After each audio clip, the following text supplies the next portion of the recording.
नमस्कार. वंदनीय दादांना आपण सगळ्यांनी प्रत्यक्ष रूपात बघितलं नसलं तरी दादांचं अस्तित्व आपल्याला आपल्या आयुष्यात जाणवत असतं. प्रत्यक्षपणे आपल्याला हळूवार जो आनंद देत असतो, तो वारा आपल्याला दिसत नसला तरी त्या वाऱ्याची झुळूक आपल्याला जाणवते. तसंच दादांचं अस्तित्व आपल्या सगळ्यांच्या आयुष्यात आहे. आपण सर्वांनी आपल्या अनुभवातले दादा जाणले आहेत किंवा आपण पुस्तकांमधून जे वाचले आहेत तेवढेच दादा आपल्या सर्वांना माहिती आहेत. पण कार्याच्या सुरुवातीपासून दादांसोबत जे सेवक होते त्यांनी जेवढं जवळून दादांना बघितलं आहे, त्यांना जो दादांचा सहवास लाभला आहे तो सगळ्यांनाच लाभला असं नाही आणि सगळ्यांना अनुभव पण सारखेच आले असंही नाही. दादांचे विविध पैलू आपल्याला या सर्वांशी आपण जेव्हा प्रत्यक्षात भेटू तेव्हा कळतात. पण सगळ्यांनाच जे ज्येष्ठ सेवक केंद्रप्रमुख आहेत त्यांना भेटणं शक्य नाही. तेव्हा ज्या गोष्टी आपण पुस्तकात नाही वाचल्या, पण ज्या गोष्टी या सगळ्यांच्या हृदयात कायमच्या कोरल्या गेलेल्या आहेत, असे अमृतानुभव आपल्याला माहीत नसलेले दादा, दादांच्या आठवणी या सर्व भक्त भाविकांपर्यंत पोहोचाव्यात या दृष्टीनं गुरुसंवाद ही मालिका आम्ही आपणासमोर प्रस्तुत करीत आहोत. या मालिकेमधून आपण न ऐकलेले, आपल्याला माहीत नसणारे वंदनीय दादांसोबतचे या सर्वांचे सुखद क्षण अशा सर्व ज्येष्ठ गुरुबंधू भगिनी आणि केंद्रप्रमुखांकडून घेतलेल्या या मुलाखती आपण सर्वांना मार्गदर्शक आणि येणाऱ्या तरुण पिढीला प्रेरणा देऊन प्रोत्साहित करून कार्य पुढे नेण्याला निश्चितच मार्गदर्शक ठरतील. या सर्व मुलाखती या चॅनलवर आपणास बघायला मिळणार आहेत. तेव्हा या अमृतानुभवांचा आपण सर्वांनी लाभ घ्यावा ही आपण सर्वांना विनंती. शुभम भवतु. गुरुसंवाद या मालिकेअंतर्गत आजची मुलाखत आहे 2017-18 साली झालेल्या गोवा संमेलनामधील. त्या मुलाखतीचा विषय हा आपल्या गुरुसंवादशी मिळता जुळता आहे. यात आपल्याला ज्येष्ठ गुरुबंधू भगिनींकडून त्यांचे अनुभव व वंदनीय दादांसोबतच्या त्यांच्या आठवणी ऐकायला मिळतील. ही मुलाखत आपण 3 भागांमध्ये प्रक्षेपित करणार आहोत. तरी आता ऐकूया मुलाखतीचा भाग 1. आठवण असे या आजच्या कार्यक्रमाचे नाव आहे.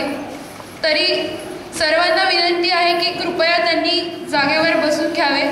कार्यक्रमाला क्षणाचाही विलंब न करता सुरुवात करण्यात येईल.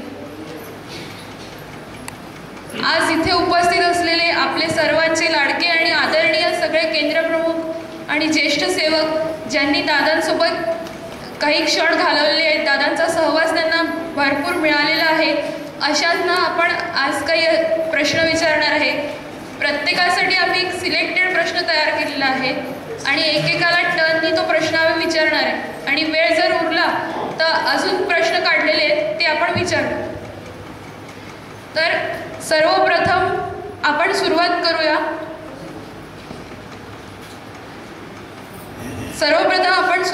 आबांपासून. पहिला प्रश्न मी त्यांना विचारते, वंदनीय दादांच्या सहवासातील अविस्मरणीय आनंदी क्षण त्यांनी सांगावं.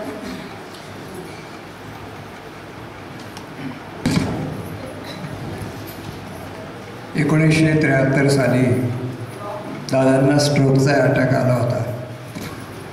त्यावेळेला दीपक दादांकडून फोन मिळाला की दादांना बरं नाही असं. आणि त्यावेळेला दादा कोणाला भेटत नव्हते. मग 17 नोव्हेंबर 1983ला दादांना भेटण्यासाठी मुद्दाम तिथं गेलो होतो पुण्याला. दादा भेटतील या आशेने. 17, 18, 19 3 दिवस सकाळ संध्याकाळ जायचो केंद्रावर, पण दादांची भेट काही होत नव्हती.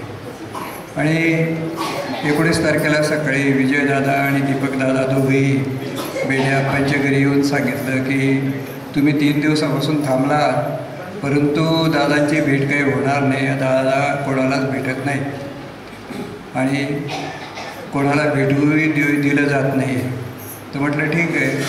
मग बेड्याप्पा म्हणाले की तुम्ही आता असं करा, भेटत नाही तर आज रात्री महाराष्ट्राने तुमचं जायला हरकत नाही जळगावला, त्याप्रमाणे महाराष्ट्र एक्सप्रेसने जायचं म्हणून सकाळीच आपल्या संध्याकाळी 5 वाजता 5:30ला निघालो आणि केंद्रावर 6 वाजता आलो. तर त्यावेळेला द्वारकामाईमध्ये संध्याकाळी 6 वाजता दिवाबत्तीची वेळ असते आणि त्यावेळेला निर्माल्य सगळं काढून फुलं नवीन वाहिली जातात आणि उदबत्ती दाखवल्यानंतर शेवटी एक असं कमळाच्या आकाराचं हे होतं तिथं संगमरवरी याचं, तर त्या ठिकाणी ती उदबत्ती ठेवली जायची.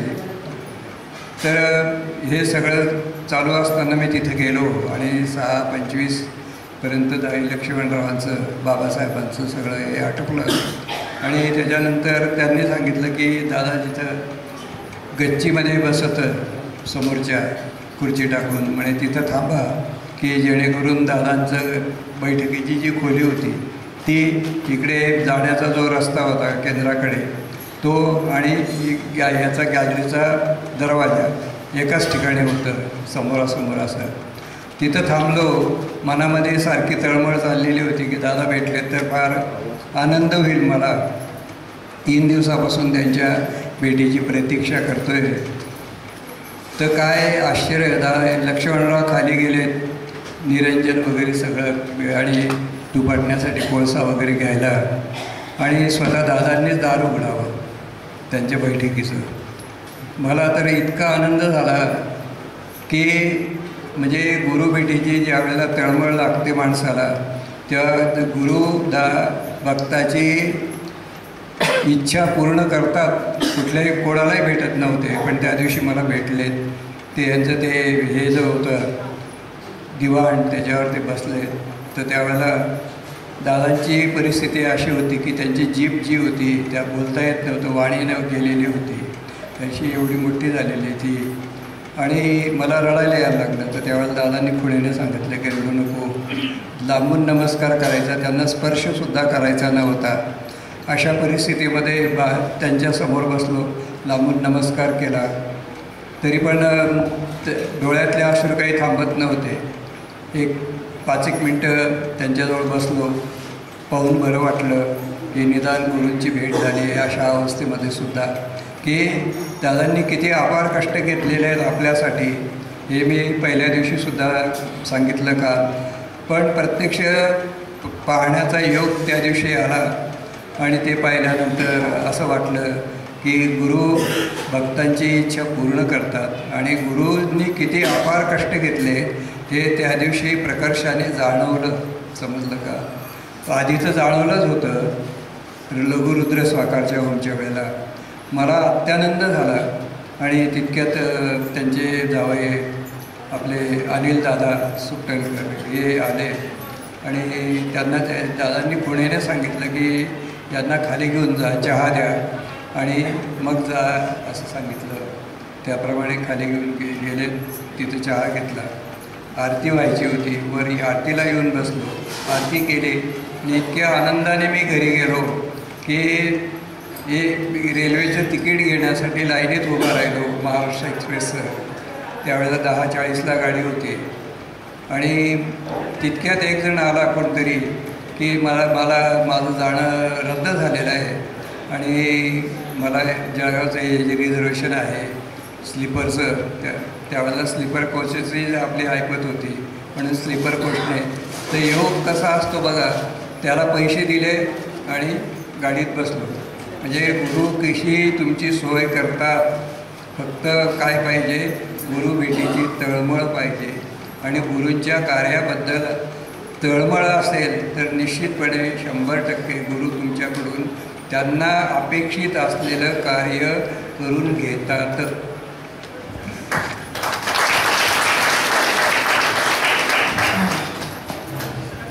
धन्यवाद आबा. असंच अनेक आपल्याला अविस्मरणीय अनुभव ऐकायचे आहेत सगळ्यांकडून. सगळेजण उत्सुक असतील. 14-15 प्रश्न आम्ही शॉर्टलिस्ट केले होते. त्यातले ठरवलेले प्रश्न आम्ही प्रत्येकाला विचारणार आहे आणि समजा वेळ उरला तर एखादा प्रश्न आपण ऑडियन्सकडे विचारण्यासाठी देऊ. आता पुढचा प्रश्न मी लोमटे काकूंना विचारू इच्छिते की वंदनीय दादांचे तुमच्या घरातील प्रथम आगमन आणि तुम्ही त्यांचे केलेले स्वागत.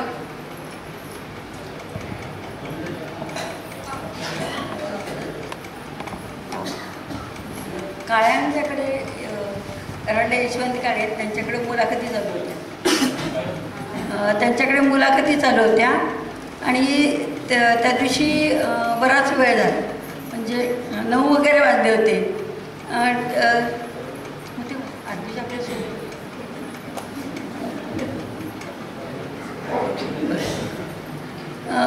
दत्त जयंती दिवशी दादा आमच्याकडे आले आणि मला अतिशय आनंद झाला. पण दादा म्हणाले की मी फक्त चहा पिणार आहे, बाकी काही खाणार वगैरे नाही आहे, तर तुम्ही फक्त चहा करा. मी म्हटलं की चला आपले सद्गुरू घरी आले, एवढा परमानंद झाला आहे, म्हणून मग मी दुधातला चांगला चहा केला त्यांच्यासाठी. तर ते इतका घट्ट झाला तो दुधातला चहा, दादानं दिला. तर दादा म्हणाले काय मला डायबिटीस आहे, बासुंदी एवढा घट्ट चहा मी पित नाही, मला पातळ चहा करून आणून द्या. कोणी परत गेले, परत मग नुसती पावडर टाकलेली दादांसाठी चहा करून आणून दिला. त्याच्यानंतर ते सगळ्यानंतर मुलाखती चालू होत्या अर्बन बँकेच्या हॉलमध्ये, तिकडे गेलो सगळे. आणि मग ते तिथे गेल्यानंतर दादाने सांगितलं की मी आत्ताच लोमट्यांच्या घरनं बासुंदी पिऊन आले.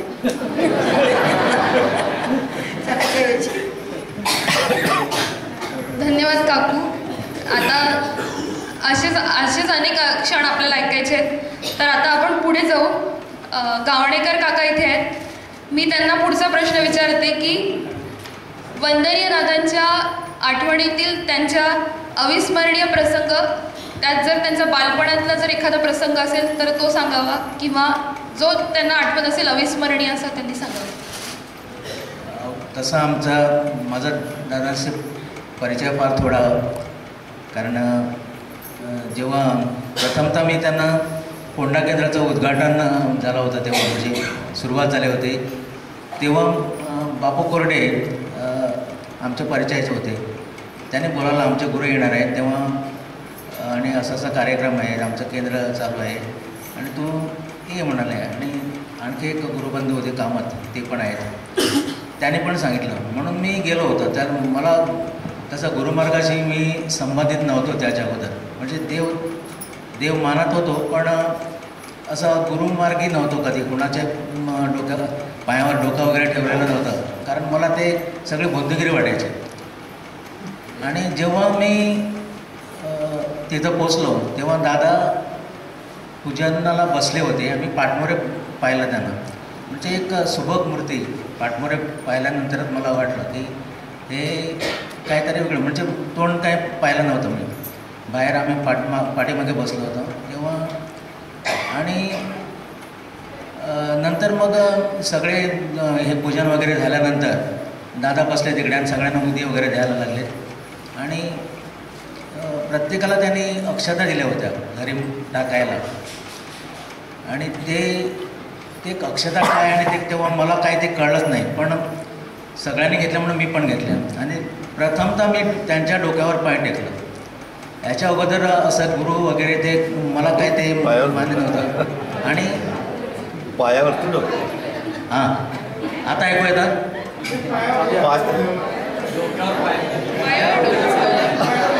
हो, टेकवलं मी. हो, ते मराठी बोलतात, ध्यान राहिलं नाही. ठीक आहे. मग त्यांचं ते स्पर्श एवढा मृदू आणि हे होता की त्याच्या अगोदर मी पंढरपूरला गेलो होतो आणि तिकडं तेव्हा आतपर्यंत जायला तेवढं मोकळीक होती. तेव्हा तेवढं फार गर्दी वगैरे नव्हती तशी. आणि तेव्हा प्रथमतः जेव्हा मी तिकडं नमस्कार केला आणि ते डोकं टेकवलं, तसाच स्पर्श म्हणजे एकदम मृदू वाटलं. ती सुद्धा मूर्ती मला तशीच वाटली होती. ते म्हणजे जरी पाषाणी मूर्ती असली तरीसुद्धा ते एकदम म्हणजे आपण कुठंतरी माणसाच्या ह्याच्यावरच स्पर्श होतो असा तो मला तेव्हा जरा भास आला होता. तसाच मला इकडे हे झालं. आणि नंतर मग ते अक्षता वगैरे घेऊन मी घरी गेलो आणि त्याने सांगितल्याप्रमाणे ते घरी शिंपडल्या.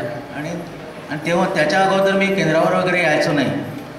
आणि तेव्हा घरी म्हणजे सर्वसामान्यपणे जसे घरी कटकटी होत्या तसे मला पण होत्या, प्रापंचिक कटकटी म्हणा किंवा घरचे हे. आणि ते झेपणल्यानंतर मी मग परत त्यांचं केंद्र सुरू झालं. मग बापूंनी मला सांगितलं की आमच्याकडे अशी साधना वगैरे होते आणि आरत्या होत्या, तेव्हा तू उपस्थित राहा तिकडे. म्हणून मी जायला लागलो तिकडे. म्हणजे एक दिवस ठरवलं की जायचं. आणि तेव्हा ते आमचे घर जे आहे त्याच्यामध्ये आणि बापू जेव्हा जिकडे राहत होते त्याच्यामध्ये एक नाला आहे आणि तो पावसाळ्यात हे भरतं, त्याला पाणी फार वाढतं. आणि तेव्हा तो पूल नव्हता तिकडे, आता 2 पूल झालेले आहेत. तेव्हा तो पूल वगैरे काही नव्हतं. मग मी ते फार पाणी असायचं तिकडे, शॉर्टकट आहे म्हणून मी नाहीतर मग दुरून जावं लागायचं. तेव्हा माझ्याकडे स्कूटरसुद्धा नव्हती. मग मी गेलो, जायला लागलो. म्हणजे 10 दिवस त्याने मला पाठीमागं बसवलं, नुसतं बघ आणि आम्ही कशी साधना करतो ते बघा म्हणून. मग मी बसलो आणि नंतर मग साधना करायला मला त्याने बसवलं आणि मी साधना करायला वगैरे लागलो. मी कामकाजाला मी काही गेलो नव्हतं, कारण मला ते कामकाज वगैरे विषय हा माहीतच नव्हता तिकडे. आणि नंतर मी हळूहळू माझे काही अडचणी आहे ते बापूंना माईंना मी सांगायला हे केलं की असं असं आहे. तेव्हा तर ते म्हणाले दादा आलेले आहेत, म्हणजे काहीतरी ऑगस्ट महिना होता तेव्हा, आणि दादा आलेले आहेत तेव्हा तुला नाही, त्याच्या अगोदर तिकडे हे होती आपली बीजदीक्षा देत होते परवरी केंद्रावर. आणि त्याने मला तिकडे पाठवलं, बीज दीक्षाला तिकडे जा आणि ते देतात म्हणून. मग ते दीक्षा काय हे तर मला काय ते कल्पना नव्हती, पण मी त्याने सांगितलं म्हणून गेलो मी.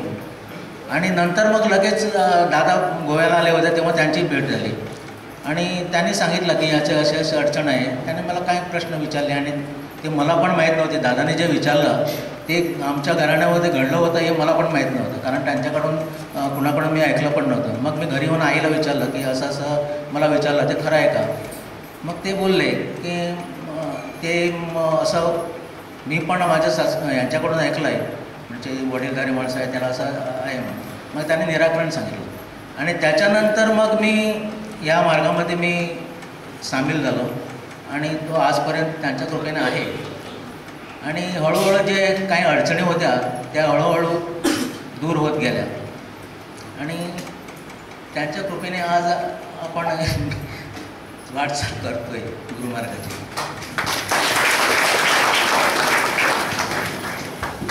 धन्यवाद काका. यानंतर मी लोमटे काकांना असा प्रश्न विचारते की वंदनीय दादा व दीपक दादा यांच्यासोबतील त्यांचा एक अविस्मरणीय क्षण त्यांनी सांगावा. साधारणतः 1968 साली कराडला कार्यक्रम सुरू झालं मधुकाका पेंढारकरांच्या घरी. आणि त्यापूर्वी 67 साली दादा लंडनला होते. आल्यानंतर 68 साली अक्षय तृतीयेला कराडला केंद्र सुरू झालं. त्यावेळी दीपकदादा आणि आपले दादा आले होते तिथे. त्यानंतर एकदा मी मधुकाकांकडे गेलो होतो, तर रविवार होता, सुट्टी होती बँकेला आणि मी गेलो तर ते पाऊस पडला होता खूप. मधुकाकांचे दादा फरशे घातले तिथे, पूर्वी काही नव्हतं, तसे दगड ठेवले होते. त्याच्यावरून चालत चालत दादा पाठवले. मी आरतीला थांबलो. त्याच्यानंतर मग सेवेला काही इतक्यात नव्हतं जातो, फक्त आरतीला जायचं किंवा काही कामकाज किंवा असं विचारायचे प्रश्न. पण 1974 साली काय झालं की मला गुरुबंधू आमचे म्हटले काळे म्हणून होते आमच्या ते काय म्हणले की मी गोंदवलेकर महाराजांची सेवा करायचो आणि दादांच्याकडे पण आरतीला वर जायचं होतं. एक कुठला तरी तू गुरु कर. मग दादांच्याकडे कामकाज एवढा लावला आणि दादांना प्रश्न विचारलं की मला मी आधी तर यशवंत काय म्हटलं मला काळे की तू काय प्रश्न विचारला. मी म्हटलं की मला दादा काहीतरी उपासना द्या, मला हा मार्ग आवडला. तर तो मला काहीतरी हा शब्द वापरत नाही, हा मार्ग इतका परफेक्ट आहे. ऐकू येत आहे का पाठवून? हॅलो, आता येते? काहीतरी हा मार्ग नाही म्हणले. तर ते मग त्याप्रमाणे मी कामकाजाला प्रश्न दादाने विचारला, दादा मला दैनंदिन उपासना द्या. मी एवढा उच्चार केल्याबरोबर दादाने यशवंत काळेंना सांगितलं, म्हणजे तू याला शिकवलं दिसते होते. आणि दादाने म्हणले की त्यांनी मला एक सेवा दिली, योग्य वेळ आली की तुला माझ्या धुळीत घेतो म्हटले. तेव्हा आजीबाबांचा संचार झाला. आणि त्यानंतर अनेक प्रसंग असे आहेत आमच्या जीवनामध्ये, परंतु एक महत्त्वाचा जो अविस्मरणीय प्रसंग आहे, कारण 1968 ते 91 दादांनी पंचतत्वात विलीन झाले. म्हणजे 23 वर्षाचा कालावधी दादांचा दीपदादांचा खूप सहवास लाभला. परंतु काय झालं की मी यशवंत काळ्यांचं लग्न होतं 1977 साली आणि त्या लग्नात झाल्यानंतर तिथून मुलाखत घेतली दादानी. मी बँकेतून आता म्हणलं या मॅनेजर असं म्हणले. मी दादा साधा क्लार्क आहे ते बँकेत आणि काहीतरी 1 महिन्याभरात काय ते मला प्रमोशन मिळालं, ब्रँच मॅनेजर हाताळलं. आणि त्यानंतर काय आता प्रसंग सांगतो की 1983 साली मी परत कराडला माझी बदली झाली आणि बँकेचा एक हॉल आहे सभागृह मोठा. तर तो मी माझ्याकडे चार्ज असल्यामुळे मी तो बँक नॉमिनल ह्याच्यामध्ये मुलगाकांना म्हटलं आम्ही हॉल देतो. आणि 4 दिवस सेमिनार दादांनी तिथे घेतलं. दत्त जयंती होती त्याच्या आदल्या दिवशी. त्यावेळेला काय माझ्याकडे वाहन काय नव्हतं, स्कूटरवर काय नव्हतं. माझी मुलं लहान होती, आम्ही दोघं आणि मुलं अशी चालत होतो रस्त्याने त्या कन्याशाळा म्हणून. तिथपर्यंत थोडं चालल्यानंतर इथून साधारणतः तुमचा तो पार्किंग आहे तिथपर्यंत गेलो असतो आम्ही. पाठीमागून दादांची गाडी आली. दीपदादा गाडी चालवत होते, मागं म्हणजे दादा शेजारी बसले होते आणि पाठीमागून विजयदादा बसले होते. दादांनी गाडी थांबवली. म्हणजे कुठे निघालं म्हणजे घरी निघालं. म्हणजे तिकडे कोयनापसतमध्ये आहे घर म्हटलं, लांब आहे कृष्णापूरच्या शेजारी. तर ते म्हणले अरे बस गाडीमध्ये. म्हणलं दादा आम्ही जाऊ इथं रिक्षा करतो आणि जातो. त्याने ऐकलं ते विजयला पुढं बोलवलं. दादा दीपक आणि विजय पुढे बसले, मी मिसेस ह्या आणि 2 मुलं. आम्ही पाठीमाग बसलो. दादानी आम्हाला आमच्या घरापर्यंत आले. तिथे खूप पडला होता, खूप चिखल झाला होता. तर ते म्हणले की आता तुम्हाला नेला सगळ्यापर्यंत. पण म्हणले चिखलातून गाडीचा पण प्रॉब्लेम मला. मग आम्ही म्हटलं जातो चालत. म्हणजे उद्या तुझ्याकडे येतो. मग दत्त जयंती होती त्यावेळेला ते आले. मग दादा उद्या येणार आपल्याकडे म्हटल्यानंतर आम्ही कब्बशा चांगल्या विकत आणल्या, मोठ्या अशा चांगल्या.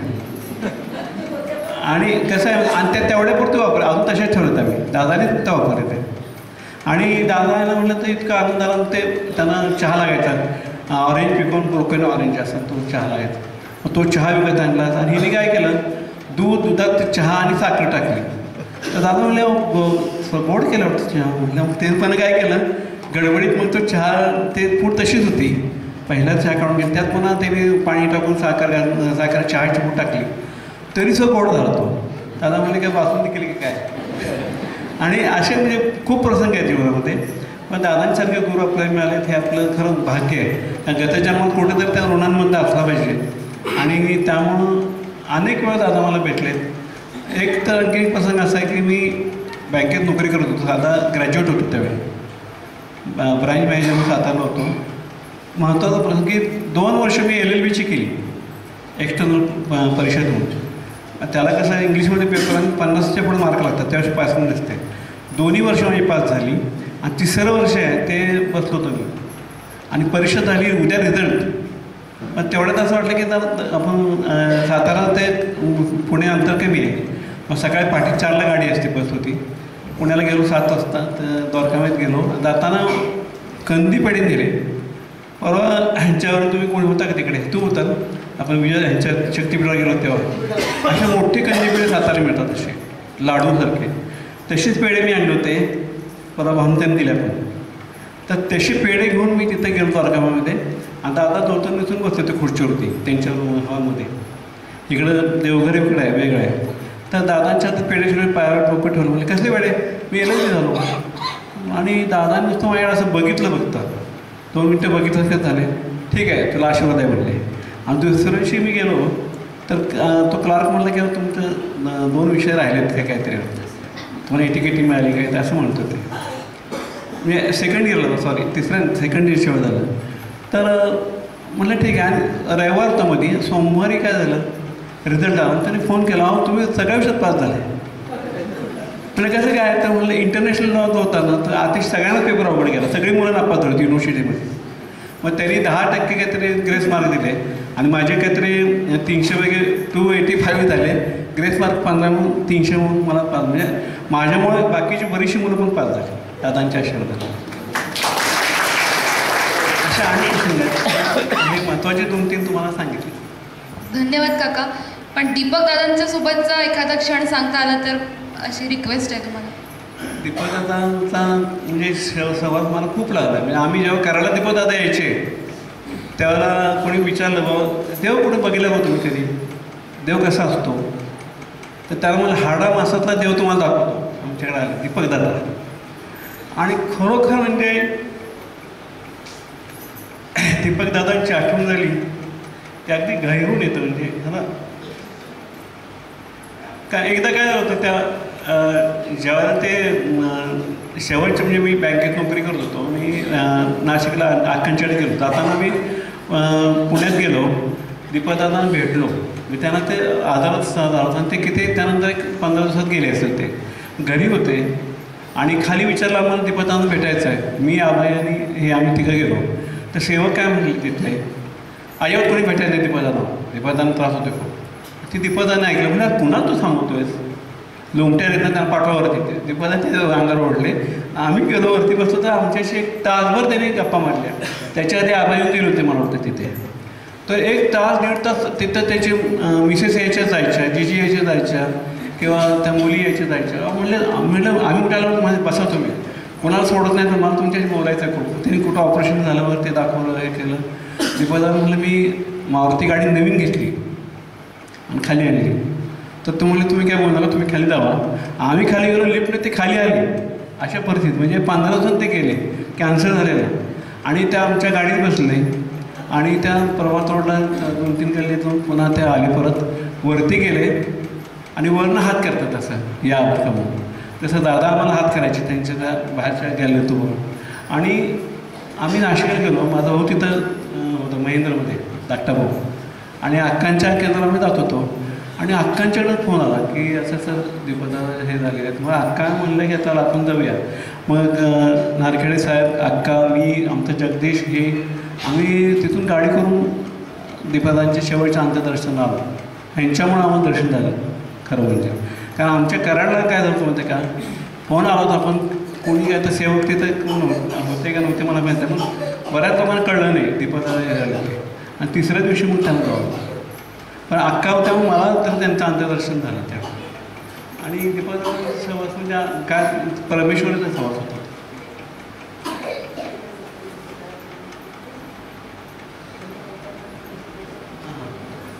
हां, दुसरा अतिशय महत्त्वाचा प्रसंग सांगतो बरं का, की आमचे मित्र यशवंत काळे, म्हणजे त्यांच्यामुळे मी ह्या मार्गात आलो. आणि दुसरे म्हणजे सुधीर शाळीकर, आता कराडला ते साध्य मंडळ केंद्र बघतात ते.